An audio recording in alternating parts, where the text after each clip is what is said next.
அனைவருக்கும் வணக்கம். வீட்டு தோட்டத்தில் பார்த்தீங்க அப்படின்னா, நேந்திரம்பழம் வந்து காய்ச்சிருந்துச்சுங்க. வீட்டில் வந்து குழந்தையும் இருக்கிறதுனால, சரி நம்ம வந்து இது வந்து சத்து மாவு மாரி நம்ம ரெடி பண்ணிக்கலாம் அப்படின்னு சொல்லிட்டு, நல்லா காய் வச்சதுக்கப்புறம் பறிச்சாச்சுங்க. பறிச்சதுக்கப்புறம் பார்த்தீங்க அப்படின்னா, சின்ன வாழைத்தார தான் தெரிஞ்சிச்சுங்க. ஆனால் ஒவ்வொரு பழத்தையும் கட் பண்ணி, தனித்தனியாக கட் பண்ணிவிட்டு, ஒரு 5, 6 பழம் மட்டும் பழுத்தது மாரி இருந்துச்சு. சரி அதை வந்து சாப்பிட வச்சுக்கலாம்னு சொல்லிட்டு தனியாக எடுத்து வச்சாச்சு. தனியாக எடுத்து வச்சுட்டு நம்ம ஒன்று ஒன்றா கட் பண்ணதுக்கப்புறம் எண்ணி பார்த்தோம் அப்படின்னா, ஒரு 200, 210 பழம் இருந்துச்சு. காய் இருந்துச்சு.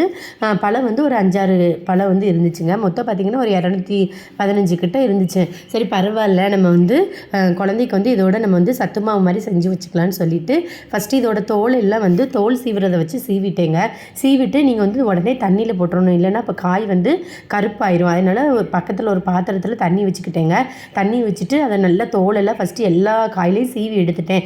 கொஞ்சம் கஷ்டமாக தாங்க இருக்கும் நம்ம வேலை செய்யும்போது. ஆனால் நம்ம மன நிறைவோட குழந்தைகளுக்காக நம்ம செய்யும்போது பார்த்திங்க அப்படின்னா எந்த ஒரு சிரமமுமே தெரியாது. ஏன்னா நம்ம குழந்தைங்களுக்கு நம்ம கையால் ஒரு ஹெல்த்தியான ஃபுட்டு கொடுக்கும்போது பார்த்திங்க அப்படின்னா அவங்களுக்கு வந்து ரொம்ப நல்லது தானேங்க. அதனால் நீங்கள் வந்து உங்களால் முடிஞ்ச அளவுக்கு ட்ரை பண்ணி பாருங்கங்க. ட்ரை பண்ணி பார்த்துட்டு முடியலன்னு நம்ம விட்டுடலாம். அப்புறம் பக்கத்துலேயே ஒரு பாத்திரத்தில் வச்சு தண்ணி வச்சுக்கிட்டேங்க. வச்சுட்டு எல்லாத்தையும் நல்லா தோல் சீவி சீவி இந்த பாத்திரத்தில் வந்து போட்டுட்டு ஒன்று ஒன்றா எடுத்து கட் பண்ணேங்க. நல்லா எலசாக கட் பண்ணணும், லேசாக சின்ன சின்னதாக கட் பண்ணி ஃபுல்லாக கட் பண்ணிவிட்டு பேப்பர் நல்லா விரித்து, பேப்பர் இல்லைன்னா உங்ககிட்ட வெள்ளை வேஸ்ட் இருந்துச்சுன்னா எடுத்துக்கோங்க. வெள்ளை வேஸ்ட்டியில் நல்லா எல்லாத்தையும் கட் பண்ணது எல்லாம் நல்லா போட்டு ஸ்ப்ரெட் பண்ணிடுங்க. ஸ்ப்ரெட் பண்ணிட்டீங்க அப்படின்னா இப்போ காலையில் நீங்கள் போட்டு வச்சிட்டிங்க அப்படின்னா ஈவினிங் பார்த்தீங்க அப்படின்னா நல்லா அந்த தண்ணி எல்லாம் ஈரம் எல்லாம் போயிடும். நம்ம தண்ணியில் போட்டதுனால அந்த ஈரம் எல்லாமே போயிடும். போனதுக்கப்புறம் பார்த்தீங்க அப்படின்னா மறுநாள் அதை எடுத்து வச்சுட்டு மறுநாளும் அதே மாதிரி லைட்டாக காலையில் அந்த காலை டு அந்த மதியத்துக்குள்ளே போட்டு எடுத்துருங்க.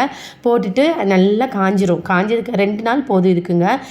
எப்படி காஞ்சிருக்குன்னு நம்ம கண்டுபிடிக்கலாம்னா, நம்ம எடுத்து இப்படி தட்டினீங்க அப்படின்னா ஒரு மாதிரி சலசலன்னு சத்தங்க இருக்கும். அப்புறம் உடச்சி பார்த்தீங்கன்னா நல்லா உடஞ்சிருக்கும். அந்த மாதிரி தன்மை வந்தால் மட்டும்தான் நம்ம எடுத்து அரைக்கணும். இல்லைன்னா ஒரு மாதிரி சீக்கிரம் வந்து நமத்து போயிடும் இந்த மாவு. அதனால் நல்லா உடச்சி பார்த்தீங்க அப்படின்னா டக்குன்னு உடஞ்சிடணும். அந்த மாதிரி இருக்க பதத்தில் எடுத்துருங்க. 2 நாள் நல்லா காய வச்சுருங்க. காய வச்சு நல்லா எடுத்துட்டு இதோட பார்த்தீங்க அப்படின்னா உங்ககிட்ட என்ன நட்ஸ் இருக்கோ நம்ம வந்து அளவளவாக போட்டாலும் கூட போதுங்க. நான் வந்து வால்நட்டு, அப்புறமா முந்திரி அப்புறம் பார்த்திங்க அப்படின்னா பாதாம், இது நான் 3 சேர்த்துருக்கேங்க. நீங்கள் இதுக்கு மேலே அடிஷ்னலாக ஆட் பண்ணதுனாலும் ஆட் பண்ணிக்கலாம். குழந்தைங்களுக்கு வந்து நம்ம எந்த அளவுக்கு நட்ஸ் கொடுக்குறோமோ அந்தளவுக்கு உங்களுக்கு உடம்பு ரொம்ப நல்லதுங்க உடம்புக்கு.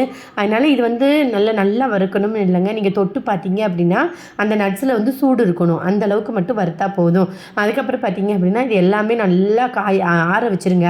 நம்ம வணக்குறதுனால நல்லா ஆற வச்சுட்டு அதுக்கப்புறமா கொஞ்சம் கொஞ்சமாக போட்டு நல்லா அரைச்சிருங்க. நல்லா அரைச்சிட்டு 1/2 கிளாஸ் பால் ஊற்றி கொடுத்து பாருங்களேன். குழந்தைங்களுக்கு உடம்புக்கு அவ்வளோ நல்லதுங்க.